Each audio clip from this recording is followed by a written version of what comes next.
Assalamu alaikum 10th class. How are you? I hope you all are fine. Today we are going to discuss about the function of kidney.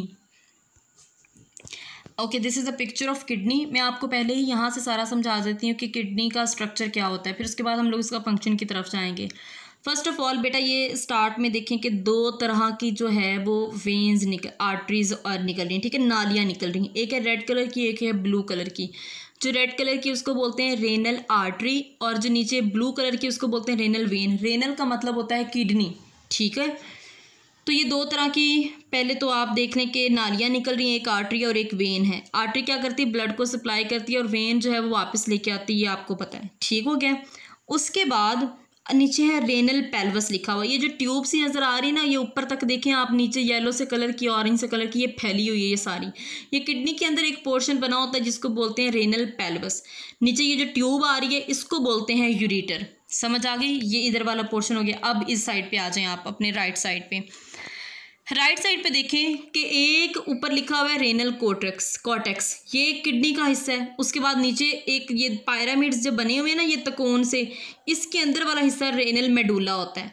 और ये जो त्रिकोण shape बने होते हैं, triangle shape बने हुए, इसको बोलते हैं रेनल पायरामिड, ठीक है. आगे ये देखें कि ये सारा किडनी के फंक्शन के अंदर ही आ जाता है, ठीक है. किस तरह से ये किडनी का फंक्शन होता है, ये उसका पूरा एक स्ट्रक्चर दिया हुआ है. ये जो ट्यूब बनी हुई ना गोल्डन से कलर की, ये होती है, इसको बोलते हैं आप नेफ्रॉन, ठीक है. अब होता क्या है बेटा, जो हमारा पीछे आपने ये इस स्लाइड पे आए, ये जो पायरामिड्स बने हुए हैं ना, ठीक है, ट्राइंगल शेप, इन पायरामिड्स के अंदर छोटे छोटे से जैसे थ्रेड लाइक स्ट्रक्चर्स होते हैं ना, वैसे छोटे छोटे से एक ट्यूब प्रेजेंट होती है जिसको हम लोगों ने बोला है नेफ्रॉन. समझ आई मेरी बात की. देखिए अब ये एक रेनल पायरामिड बना हुआ है ऑरेंज कलर का, जिसके ऊपर लिखा हुआ है रेनल पायरामिड. इसके अंदर ये जो ट्यूब सी बनी हुई है ना, इसको बोलते हैं नेफ्रॉन. अब अगर इस नेफ्रॉन को हम बाहर निकाल के देखें इसका पूरा स्ट्रक्चर, तो वो ये गोल्डन कलर की ट्यूब है, ठीक है. ये वाली वो ट्यूब है, अगर आपको ये नज़र आए तो, ठीक है, ये गोल्डन कलर की. अब इसके अंदर क्या होता है, ये कलेक्टिंग डक्ट है इसका पार्ट. ये जो ट्यूब है आगे, ये डिस्टल कॉन्वुलेटेड ट्यूब्यूल है. फिर प्रॉक्सिमल आ जाती है, ये ग्लोमेरुलस है, ठीक है. इसी तरह उसके साथ ये चांद की शक्ल की है, इसको बोलते हैं बुमेन्स कैप्सूल. नीचे ये जो नीचे है कलेक्टिंग डक्ट के, इसको बोलते हैं यूरेटर, ठीक है.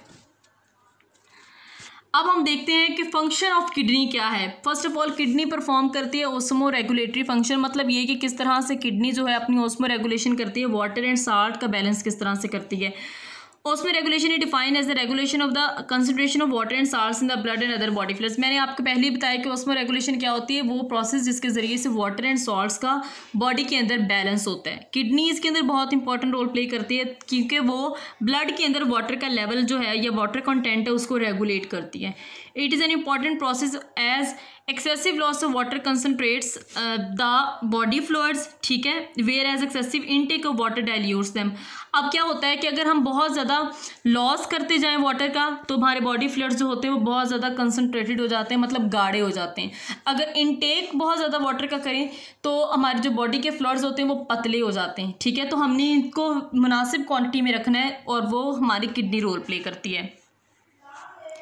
नेक्स्ट है when there is excess water in the body fluids kidney form dilute urine. वही बात कि अगर बहुत ज़्यादा बॉडी फ्लूइड्स के अंदर वाटर चला जाए तो किडनी डाइल्यूट यूरिन कर देती है, ठीक है.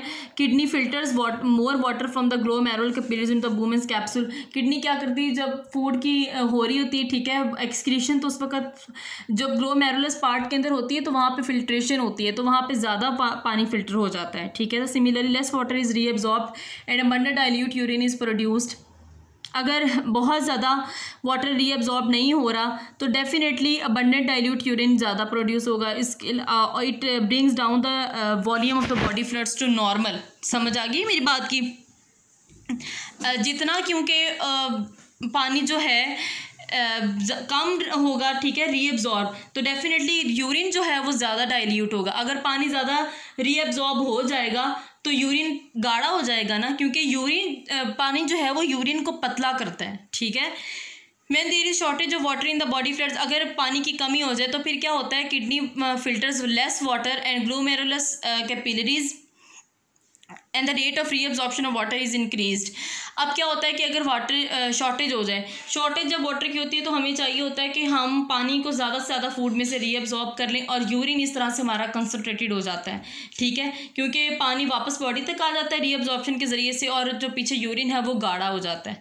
Less filtration and more reabsorption produce small amount of concentrated urine. वही मैंने आपसे पहले ही बात की कि जब ज़्यादा रीअब्जॉर्प्शन होगी तो डेफिनेटली कंसनट्रेटेड यूरिन प्रोड्यूस होगा। It increases the volume of body fluids to normal, the whole process under hormonal control.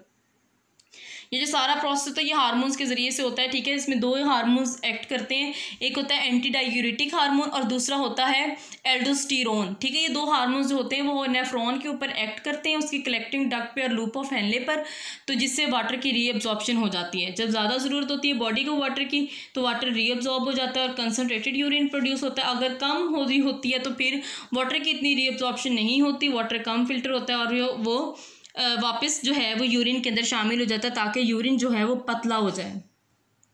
यही था आज का लेक्चर, किस तरह से रीअब्जॉर्प्शन होती है वाटर की और किडनी इसके अंदर क्या रोल प्ले करती है। अल्लाह हाफिज़।